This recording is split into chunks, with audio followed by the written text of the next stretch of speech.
তালেবানের শাসন আমলে এখন কি আফগানিস্তান ভালো আছে? আফগানিস্তানে মেয়েরা লেখাপড়া করতে পারছে? তো এইটা যদি উদাহরণ হয় তাহলে তো হচ্ছে দুর্ভাগ্যের কিছু হবে না। আমার মনে হয় না যে এই বিষয়ে কোনো সম্ভাবনা আছে যে এখানে খেলাফতি। তবে এখন দেশের সিংহভাগ লোক যদি চায় দেশ সেরকম হয়ে যাবে। আমার আপনার চাওয়ার মধ্যে তো কিছু নাই।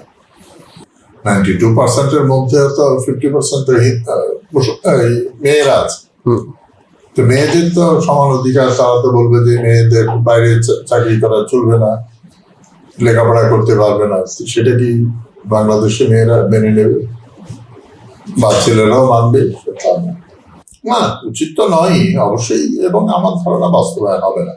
তারা তো দাবি তুলতেই পারেন তাদের মতো করে, কিন্তু যেই জায়গায় আমরা এগিয়েছি সেখান থেকে তো পিছিয়ে আসার কোনো প্রশ্ন ওঠে না, এবং সেটা ইতিহাস তাই বলে। সুতরাং তারা আফগানিস্তানের কথা বললে আফগানিস্তানের বর্তমান অবস্থা দেখতে বলেন, পাকিস্তানের বর্তমান অবস্থা দেখতে বলেন। সেক্ষেত্রে আমার মনে হয় না যে এটা সম্ভব বাংলাদেশ। আরব আমিরাতে আমি বহুবার গেছি, সেখানে ধর্মীয় সংখ্যালঘুরা যেই নিরাপত্তা পায় অবিশ্বাস্য, মানে কোনো সুযোগই নেই। যেমন আরেকটা দেশ হচ্ছে সিঙ্গাপুর।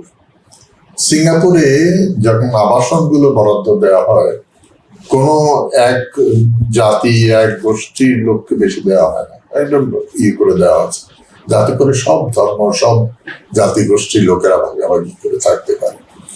এটাই হচ্ছে প্রকৃত সমাজ গঠন উপায়। সুতরাং আমাদেরও খেয়াল করতে হবে যে আমাদের এই সাম্প্রদায়িক সম্প্রীতিটা যাতে বজায় থাকে, তাহলেই আমরা অসাম্প্রদায়িক যে বাংলাদেশের যে উত্তরাধিকার যে ঐতিহ্য আছে সেটা আমরা তুলে ধরতে পারবো সংস্কৃতির মধ্য দিয়ে।